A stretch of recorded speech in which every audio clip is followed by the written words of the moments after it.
Hi, I'm Carrie from Dendrite Art and Press for Design, and in today's video I'm just going to show you a quick lino printing technique of how to create a gradient when you're printing up your lino prints.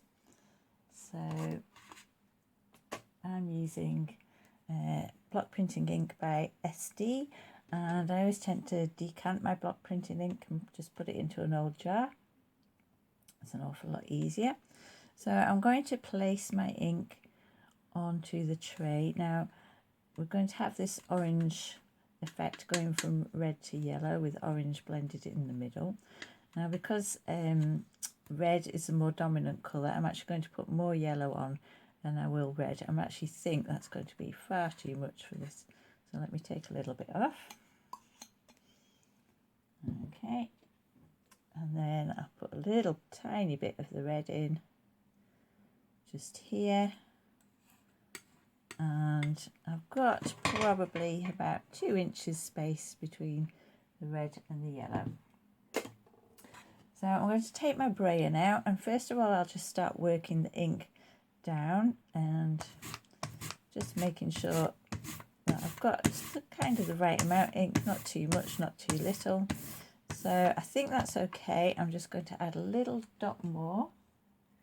What you don't want to do is actually flood the printing tray with too much ink, otherwise you'll never get it to a stage where you want it to be for when you're actually printing, which I'll show you in a moment. So I'm just going to add a little bit more on both sides, not too much.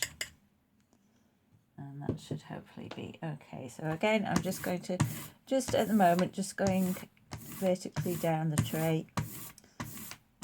And you can see that it's starting to come together now. So now what I'm going to do is just move, as I'm rolling, one side I'm going to move, say, 1 inch to the right. And then the next roll I'm going to move 1 inch to the left. So I'll keep doing that alternatively.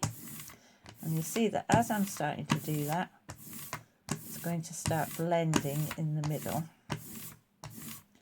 and then I'm going to move a little bit further over, and I'm going to keep working now. Just keep working that central section now, and you can see that it's got a really fine texture. There's no long streaks of paint in there, everything's just in a really fine, see if I can show it to you there, really fine texture. So we should be about ready to print there now. And when I'm rolling, I just go roll in one direction, lift up, roll in one direction and lift up, not going like this backwards and forwards, but doing it this way, and that makes sure that you get the ink all the way around the roller. Right, so now I'm going to ink up.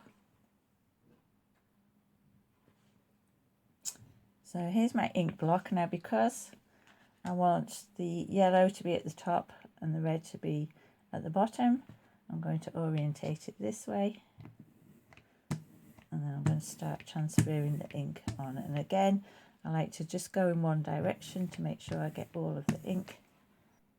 Okay, so let's just add a bit more.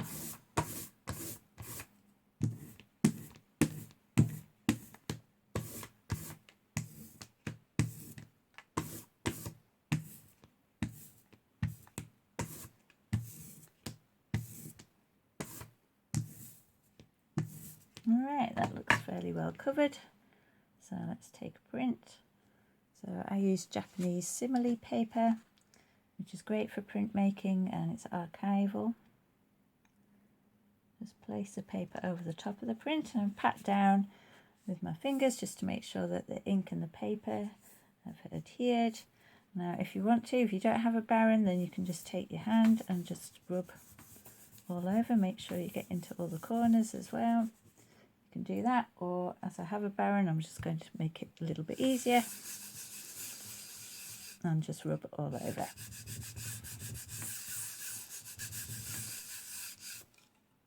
Okay, so let's take a look at the final print. And there we go, a nice graded print for an autumnal theme. I hope you enjoyed that, and I'll see you again soon. Bye.